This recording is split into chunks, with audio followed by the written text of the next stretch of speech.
आज आपण एका अशा विचारावर बोलणार आहोत जो ऐकून अनेकांना धक्का बसू शकतो. कल्पना करा की जगात जे काही घडते ना, चांगलं, वाईट, अगदी इतिहासाचा शेवटसुद्धा, हे सगळं देवाने जग बनवायच्या खूप आधीच ठरवून ठेवलं होतं. आपल्याकडे जे स्रोत आहेत ते याच पूर्वनियोजित आराखड्याबद्दल बोलतात.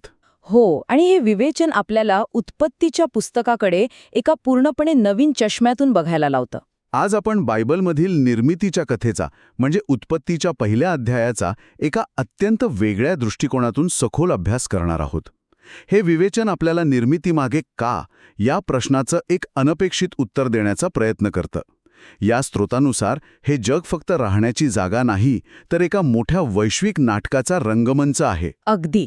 आणि जिथे मानवतेला एक निर्णायक भूमिका दिली आहे. चला, हे काय गौडबंगाल आहे ते समजून घेऊया. यातले अनेक विचार कदाचित नेहमीच्या शिकवणीपेक्षा खूप वेगळे वाटतील, पण त्यामागे एक तर्कशुद्ध मांडणी आहे. सुरुवातच किती नाट्यमय आहे. म्हणजे बायबलच्या पहिल्या पानावर आदिकाळी देवाने आकाश व पृथ्वी उत्पन्न केली हे वाक्य येण्याआधीच संपूर्ण पटकथा लिहून तयार होती. हो, आणि या स्रोतांमध्ये तर मानवी इतिहासाला एक वेळ मर्यादाही दिलीये, बरोबर? अगदी. हे विवेचन डॅनियलच्या पुस्तकातील 70 आठवड्यांच्या भविष्यवाणीचा संदर्भ देते आणि मानवी इतिहासाचा कालावधी सुमारे 6000 वर्षांचा असेल असं मांडतं. त्यानंतरचा 7,000वा वर्ष हा विश्रांतीचा काळ असेल. पण इथे सर्वात महत्वाचा मुद्दा काळाच्या संकल्पनेचा आहे असं तुम्ही म्हणालात. हो, म्हणजे वेळ. म्हणजे वेळ ती कशी काय वेगळी आहे? आपल्यासाठी काळ म्हणजे भूतकाळ, वर्तमानकाळ आणि भविष्यकाळ. आपण एका सरळ रेषेत जगतो. पण या स्रोतांनुसार देव काळाच्या पलीकडे आहे. काळ ही सुद्धा एक निर्मिती आहे. अच्छा. त्यामुळे देवासाठी सगळा इतिहास एकाच वेळी समोर घडत असतो. तो सुरुवातीलाच शेवट पाहू शकतो. म्हणूनच यशायामध्ये म्हटलं आहे की मी आरंभीच शेवट कळवितो. या दृष्टिकोनातनं पाहिलं तर निर्मिती ही अशी अचानक झालेली गोष्ट नाही, ती एक मोठ्या योजनेला प्रत्यक्षात आणण्यासाठी तयार केलेला एक मंच आहे. ठीक आहे. देवाच्या पूर्वनियोजित योजनेबद्दल आपण बोललो. पण या स्रोतांमधला पुढचा मुद्दा इतका धक्कादायक आहे की तो ऐकून बायबलची आपली सगळी समजच बदलू शकते.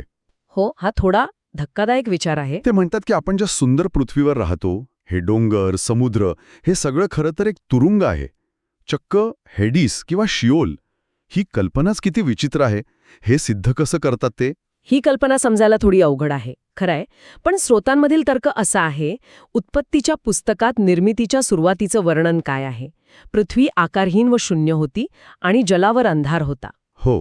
हे विवेचन म्हणतं की हा अंधार आणि गोंधळ म्हणजे काहीच नसणं नव्हे, तर एका दाबून टाकलेल्या दुष्ट शक्तीचा परिणाम होता. थांब एक मिनिट. तुम्ही आत्ता जे म्हणालात होंदोन आणि कोंगो हमियो, हे कोरियन शब्द वाटतायत. या स्रोतांचा आणि कोरियाचा काही संबंध आहे का? तुम्ही बरोबर ओळखलात. आपण ज्या विवेचनाचा अभ्यास करत आहोत ते एका विशिष्ट कोरियन धर्मशास्त्रीय परंपरेतून आले आहे. त्यामुळे त्यात काही मूळ कोरियन शब्दांचे संदर्भ येतात. या शब्दांचा अर्थ आहे गोंधळलेला, रिकामा आणि अंधकारमय. ओके. तर या स्रोतानुसार ही स्थिती नैसर्गिक नव्हती. देवाने सैतान आणि त्याच्या दुष्ट शक्तींना निर्मितीच्या आधीच कैद केलं होतं आणि हा गोंधळ म्हणजे त्या तुरुंगातील अशांतता होती. म्हणजे हेडिस ही कल्पना खरी मानली तर पृथ्वीची निर्मिती एका तुरुंगात झाली असं म्हणावं लागेल. पण हे कैद करण्याचं प्रतीक म्हणून काय वापरलं आहे? इथे ते जुन्या करारातील एका प्रतिमेचा वापर करतात, होमार्पणाची वेदी. जुन्या करारात ही एक अशी जागा होती जिथे पापार्पण जाळले जायचे, म्हणजे पापाला नाहीसे केले जायचे. बरोबर. तर त्या कैद केलेल्या शक्तींचा प्रभाव आहे. आणि ते पाणी किंवा जल, त्याचाही काही वेगळा अर्थ आहे का? हो, आणि हा या विवेचनाचा खूप महत्वाचा भाग आहे. इथे पाणी म्हणजे समुद्राचं पाणी नाही. मग काय? हे विवेचन बायबलमधील इतर भागांचा संदर्भ देते, जसे की प्रकटीकरण 17:15, जिथे स्पष्टपणे म्हटले आहे की पाणी म्हणजे लोक, समुदाय आणि राष्ट्रे.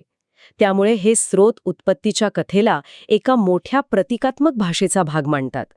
त्यांच्या मते सैतानाच्या प्रभावाखाली असलेलं अशांत जग, तिथले लोक, त्यांच्या व्यवस्था, या सगळ्यांचं प्रतीक म्हणजे ते पाणी आहे. पण हे सगळं खूपच नकारात्मक वाटते. जर जग एक तुरुंगच आहे आणि पायाने भरलेला आहे, तर मग देवाने इतकी सुंदर निर्मिती का केली? सूर्य, चंद्र, झाडं, या सगळ्याचा त्या तुरुंगात काय उपयोग? यांचा काही वेगळा अर्थ आहे का? अगदी बरोबर प्रश्न आहे. आणि इथेच या विवेचनाचं सौंदर्य दिसतं.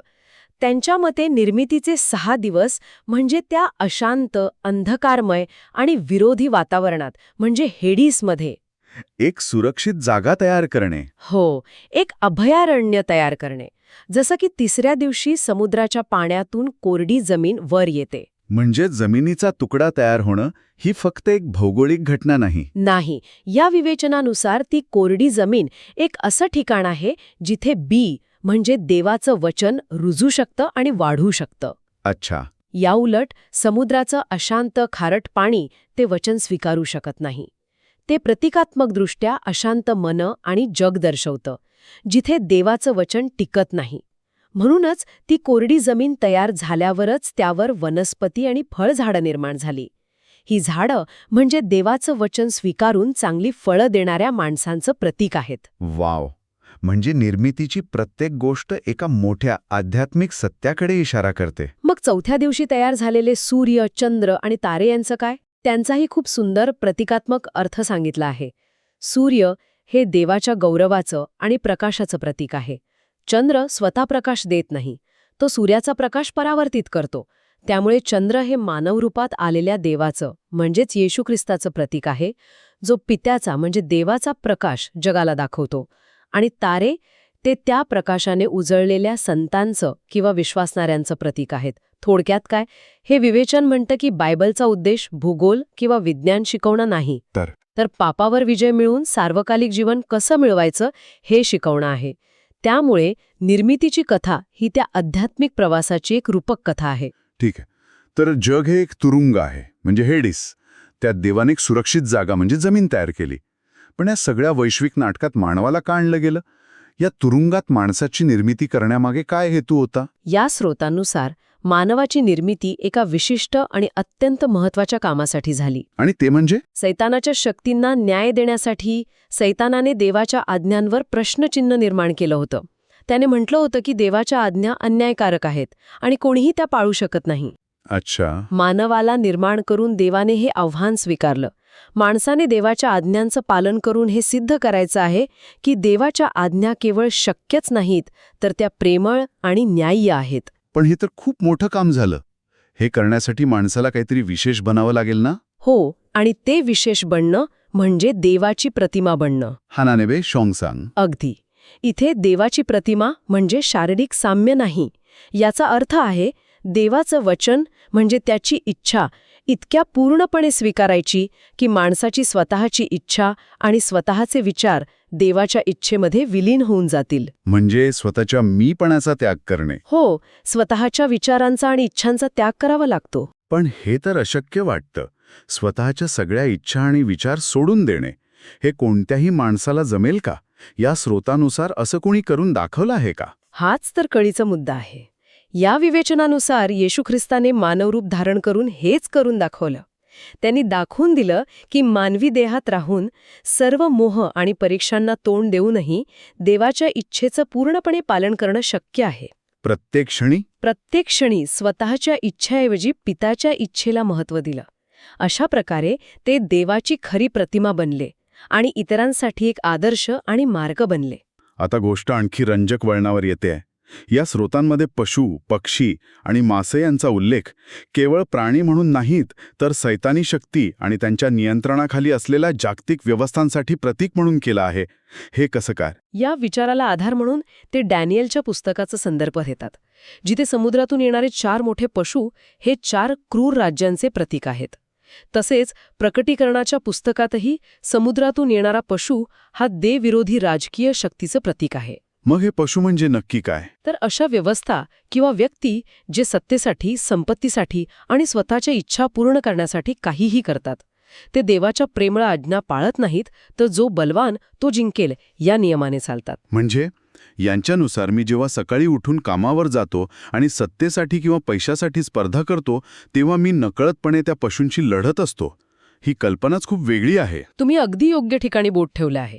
इतकंच नाही तर जे मानव देवाचं वचन स्वीकारत नाहीत आणि केवळ ऐहिक इच्छांसाठी जगतात, खाणे पिणे लग्न करणे घर बांधणे, त्यांनाही स्तोत्र 49 मध्ये नाश पावणाऱ्या पशुसारखं म्हटलं आहे. कारण त्यांचं जीवन फक्त शारीरिक गरजांपुरतं मर्यादित राहतं. अगदी. मग आकाशातील पक्षी आणि समुद्रातील मासे यांचे काय अर्थ आहेत? येशूने सांगितलेल्या एका दाखल्यानुसार जेव्हा शेतकरी बी म्हणजे देवाचं वचन पेरतो तेव्हा आकाशातील पक्षी येऊन ते खाऊन टाकतात. हो. या विवेचनानुसार हे पक्षी म्हणजे सैतानी शक्ती आहेत जे माणसाच्या मनात पेरलेलं देवाचं वचन रुजण्याआधीच काढून नेतात. शंका चिंता मोह अशा गोष्टींचा वापर करून ते हे करतात. आणि मासे?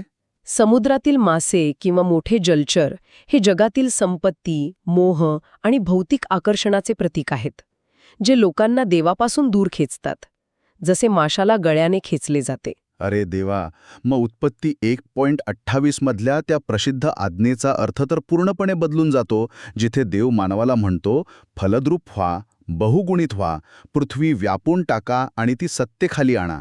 आणि समुद्रातील माशांवर आकाशातील पक्ष्यांवर आणि पृथ्वीवर संचार करणाऱ्या सर्व पशूंवर अधिकार गाजवा. हो, तसरीला. म्हणजे याचा खरा अर्थ काय आहे मग? याचा अर्थ निसर्गावर क्रूरपणे राज्य करणे किंवा प्राण्यांना गुलाम बनवणे नाही. या विवेचनानुसार ही एक आध्यात्मिक आज्ञा आहे.